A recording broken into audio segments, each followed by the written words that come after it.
അസ്സലാമു അലൈക്കും. ഇന്ന് കഥ കേൾക്കാൻ നീ റെഡിയാണോ? ഇൻഷാ അല്ലാ. ഇന്ന് ഞാൻ ഹസ്രത്ത് ഹുസൈൻ റളിയല്ലാഹു അൻഹുവിൻ്റെ കഥ പറഞ്ഞു തരാം. ബിസ്മില്ലാഹ്. ദ സ്റ്റോറി ഓഫ് ഹസ്രത്ത് ഹുസൈൻ റളിയല്ലാഹു അൻഹു. പ്രവാചകൻ മുഹമ്മദ് നബി മുസ്തഫ സല്ലല്ലാഹു അലൈഹി വസല്ലമയുടെ ചെറുമകനാണ് ഇമാം ഹുസൈൻ റളിയല്ലാഹു അൻഹു. അദ്ദേഹം അലി ബിൻ അബൂ താലിബ് റളിയല്ലാഹു അൻഹുവിൻ്റെയും ഫാത്തിമ റളിയല്ലാഹു അൻഹയുടെയും മകനാണ്.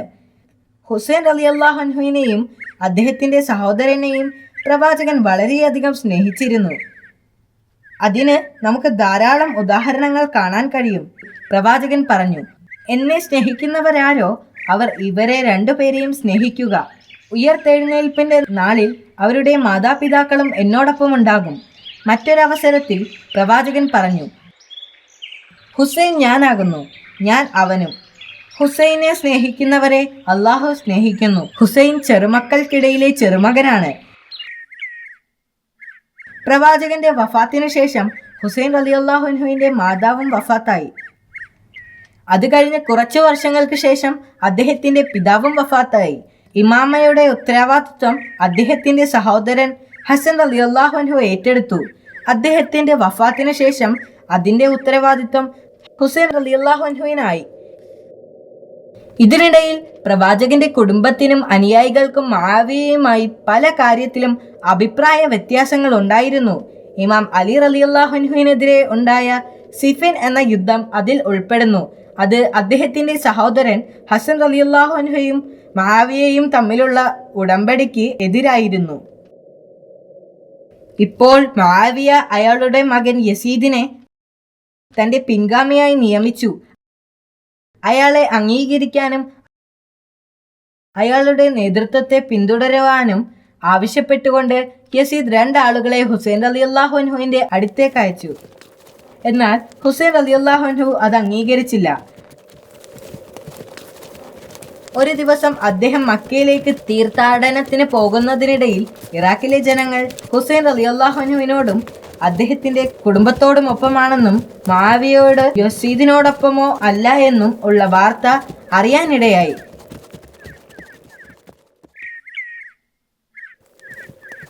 ഇറാഖിൽ നിന്ന് 500-ലധികം കത്തുകൾ അദ്ദേഹത്തിന് ലഭിച്ചു.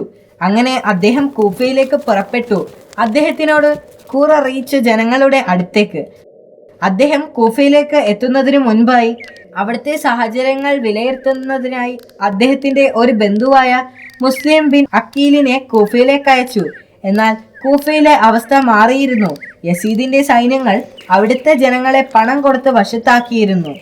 അദ്ദേഹം കൂഫയിലെത്തിയപ്പോൾ അദ്ദേഹത്തോട് കൂറുള്ള കുറച്ചു പേർ അദ്ദേഹത്തെ സ്വീകരിച്ചു. എന്നാൽ യസീദിന്റെ ആളുകൾ ഹുസൈൻ റളിയല്ലാഹു അൻഹു നഗരത്തിലെത്തിയ വിവരം കണ്ടുപിടിച്ചു. യസീദിനെ അംഗീകരിച്ചില്ലെങ്കിൽ അദ്ദേഹത്തെ അവർ കൊല്ലും. ഹുസൈൻ റളിയല്ലാഹു അൻഹുവിന് കൂഫയിലെ സാഹചര്യം അറിയുമായിരുന്നില്ല. കൂഫയിലേക്ക് പോകുന്നതിനെക്കുറിച്ച് പ്രവാചകന്റെ അനുയായികൾ അദ്ദേഹത്തിന് താക്കീത് നൽകിയിരുന്നു. പക്ഷേ അദ്ദേഹം കൂഫയിലേക്കുള്ള തന്റെ യാത്ര തുടർന്നു. പെട്ടെന്ന് ഹുറും അയാളുടെ സൈന്യങ്ങളും അൽ ഹദീസയുടെ അടുത്ത് വെച്ച് അവരെ വളഞ്ഞു. അയാൾ യസീദിന് വേണ്ടിയായിരുന്നു അത് ചെയ്തത്. കൂഫയിലേക്ക് പ്രവേശിക്കാതെ അവരെ തടയാൻ അയാൾക്ക് കർശനമായ നിർദ്ദേശം നൽകിയിരുന്നു. ഹൂർ ഇമാം ഹുസൈൻ റളിയല്ലാഹു അൻഹുവിനോട് ചോദിച്ചു, പ്രവാചകന്റെ ചെറുമകനായ നിങ്ങൾ എങ്ങോട്ട് പോകുന്നു? ഇറാഖിലേക്ക്. അദ്ദേഹം മറുപടി പറഞ്ഞു. അപ്പോൾ ഹൂർ അദ്ദേഹത്തോട് പറഞ്ഞു, നിങ്ങൾ മടങ്ങിപ്പോകണം, കൂഫയിലേക്ക് പോകരുത്. എന്നിട്ടും അദ്ദേഹം ഇറാഖിലേക്കുള്ള അദ്ദേഹത്തിന്റെ യാത്ര തുടർന്നു. അവർ കർബല എന്ന സ്ഥലത്തെത്തി. അവർ അവിടെ 2 ദിവസം താമസിച്ചു.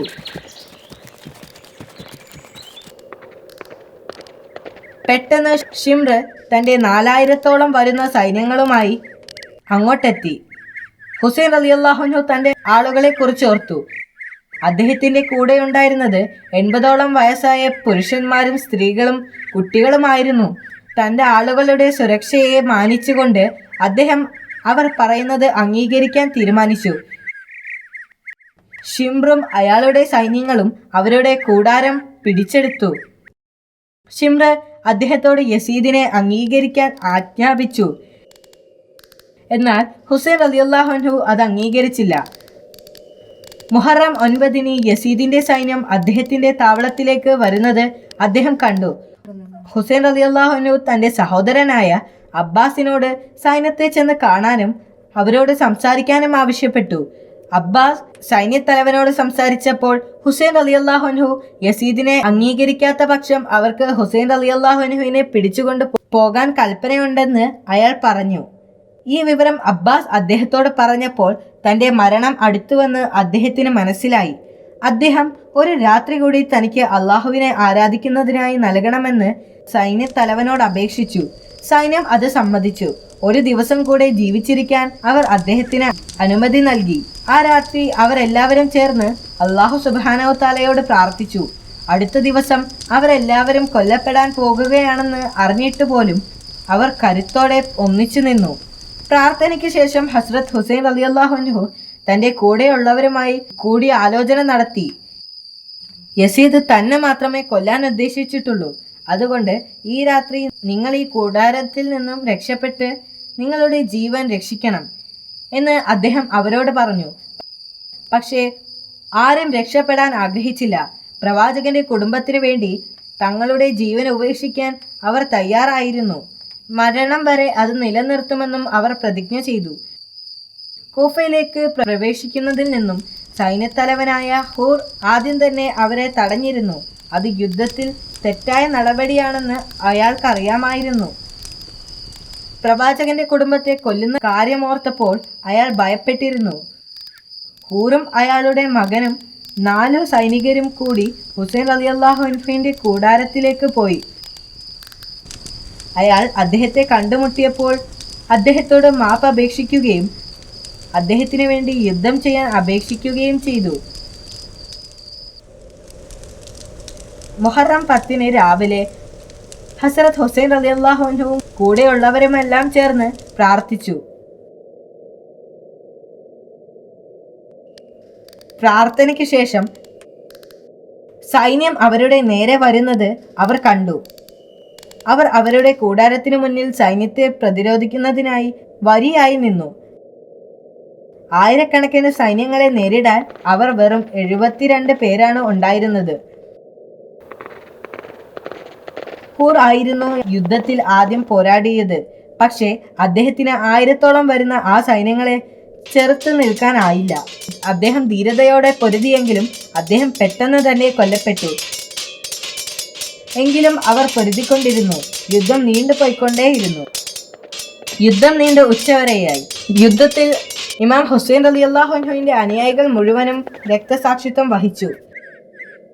പ്രവാചകന്റെ കുടുംബാംഗങ്ങൾ മാത്രമാണ് ഇപ്പോൾ ജീവനോടെയുള്ളത്. ഹുസൈൻ റളിയല്ലാഹു അൻഹുവിന്റെ സഹോദരൻ ഹസൻ റളിയല്ലാഹു അൻഹുവിന്റെ മകൻ ഹസ്രത്ത് കാസിം അദ്ദേഹത്തിനോട് യുദ്ധരംഗത്ത് നിന്നും മാറി നിൽക്കാൻ അപേക്ഷിച്ചു.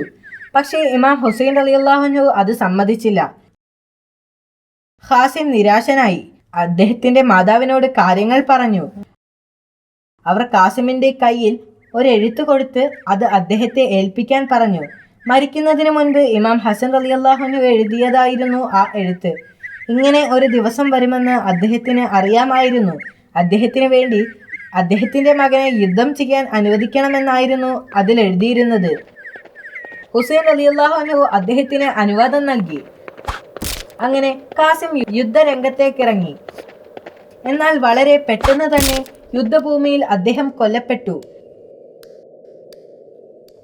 അവസാനം ഹുസൈൻ റളിയല്ലാഹു അൻഹു യുദ്ധരംഗത്തേക്കിറങ്ങി. എന്നിട്ട് ഞാൻ പ്രവാചകന്റെ ചെറുമകനാണെന്ന് വീണ്ടും സ്വയം പരിചയപ്പെടുത്തിക്കൊണ്ട് പറഞ്ഞു. ഞാൻ ചെയ്ത ഒരേ ഒരു തെറ്റ് യസീദിനെയും അയാളുടെ ദുഷ്ടപ്രവൃത്തികളെയും അംഗീകരിക്കുന്നില്ല എന്നതാണ്. എന്നാൽ ഷിംറും സൈന്യങ്ങളും പെട്ടെന്ന് അദ്ദേഹത്തിന് നേരെ വന്നു. അവരെ ധൈര്യത്തോടെ നേരിടാൻ അദ്ദേഹം തീരുമാനിച്ചു. അവരുടെ എണ്ണം വളരെ കൂടുതലായിരുന്നു. ആ യുദ്ധഭൂമിയിൽ അദ്ദേഹം കൊല്ലപ്പെട്ടു. ഇന്നാ ലില്ലാഹി വ ഇന്നാ ഇലൈഹി റാജിഊൻ.